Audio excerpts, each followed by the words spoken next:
Hey, this is JC and welcome to Small Brick City. Last week I visited the largest LEGO store in Kuala Lumpur, and that's in the Pavilion shopping mall. If you ever come to Kuala Lumpur, do check out that LEGO store as it's pretty extensive, that's got great displays, and of course there's a big pick-a-brick wall, and that's the reason I went. I was looking for one specific tile. I know, wishful thinking, right? If you've ever been to a LEGO store with a pick-a-brick wall, you know that what you see is what you get. Basically, there are limited amount of parts that are available to you. So you may get parts that you want, or there may be a lot of parts that you don't want. I wanted a particular tile, a 2x2 light grey tile. And I knew the chances of there being that specific tile was really very low. But, I decided to just give it a shot. So I went there and sure enough, there wasn't that tile in the pick-a-brick wall. But I asked the LEGO staff if they happen to have any tiles.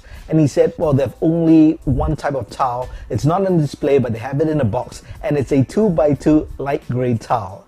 So you guessed it, I bought a whole bunch. That's entire tub of 2x2 light grey tiles. And I bought 3 of these cups. So that's quite a lot of tiles. Now make a guess, how many tiles do you think are in this large LEGO cup? Think about it and make a guess, and I'll tell you the answer at the end of the video. If you guess it correctly or close to it, you get 10 internet points. I didn't make this video to tell you about the tiles, although I just did, but I wanted to tell you about the great display in this particular store. The best thing about the Pavilion store is because it's large, they have many displays around the shop. But there's one large central display which changes from time to time, and currently it's a Ninjago themed display, and it's awesome. That's why I filmed it and I wanted to share it with you. They've got many different builds, they've built some sets together, but they've also done terrain and laid out, and I think the techniques they use to build this display as well as to make the different builds flow and connect to each other are really awesome. So I thought I'll share it with you. So let's check it out. And here's the start of the Ninjago display. You can see many of the smaller sets from the Ninjago movie. But what really interests me is the Ninjago city behind.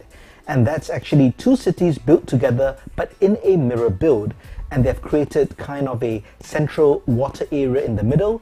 And you can see that shark build in the middle. And I think it really looks nice. And look at the way they did the terrain and the road just behind it. And in front you can see they've done some sand, so it looks a bit like a beach that leads to the water. Over here we have the green Mech dragon, and that's a dragon I have as well in my underwater display. And notice the way they have used these modified bricks to hold it vertically in the air.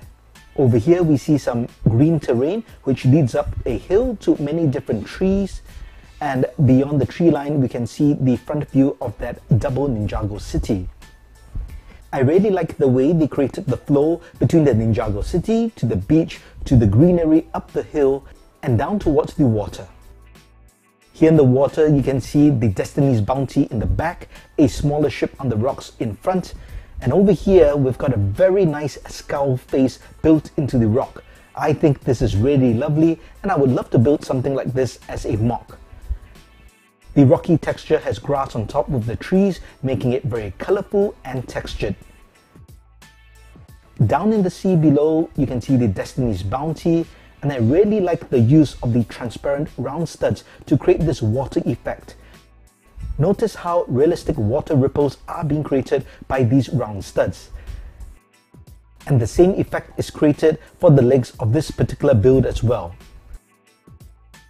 Notice the water texture at the base of the rocky mountain. There are several different layers and colors which really gives a realistic feel. Over here we've got more of the water submersibles from the LEGO Ninjago movie, and once again you can appreciate the different water effect being created as they hover above the water.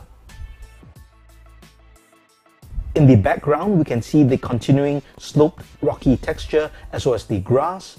And that leads all the way to the fire dragon here, which is really high above. And once again, I feel that they've created a very dynamic display with Destiny's Bounty in the water, the different things going on in the water, and the dragons that are flying above the ground. And over here, we've got some forested terrain, and it leads to some kind of platform or building or structure. I'm not familiar with this. It doesn't look like a Ninjago set, but correct me if I'm wrong. If you know what this set is, let me know, and I'm talking about the structure, not the blue vehicle. It could be a mock that the LEGO designers created. Here we've got the continuation of the rocky path, and they've got different minifigs all over the place to create mini scenes. And here we've got a bonfire with different minifigs surrounding it. It does look like the LEGO designers do have a good sense of humor. Not sure what's going on over there. I will assume those are ghosts and not members of the KKK. And here we've got a completely different scene on the beach. All kinds of things going on. Notice the different plates, or the different colored plates used to create a lot of busy texture on the ground. So it's a beach, but it also looks like a bit of rocks and mud along the way. Here we've got various Ninjago sets as well, from that vehicle to the temple in the back. And this leads down to another waterway. And I love the use of trans blue tiles against a dark base plate to create water.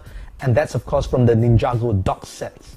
And they have created 2 docks built in a mirror image as well. A really great way to end the display. I hope you enjoyed this look at the Ninjago display in the Pavilion LEGO store. I think it's really awesome, and I just like the way they use the different builds to create a very dynamic display. Which are the favorite parts of the display? Let me know in the comments, and I really hope that you can use some of the techniques in your own LEGO city. If you liked the video, please give it a thumbs up, and if you haven't, please subscribe to the channel. Thanks for watching, talk to you soon.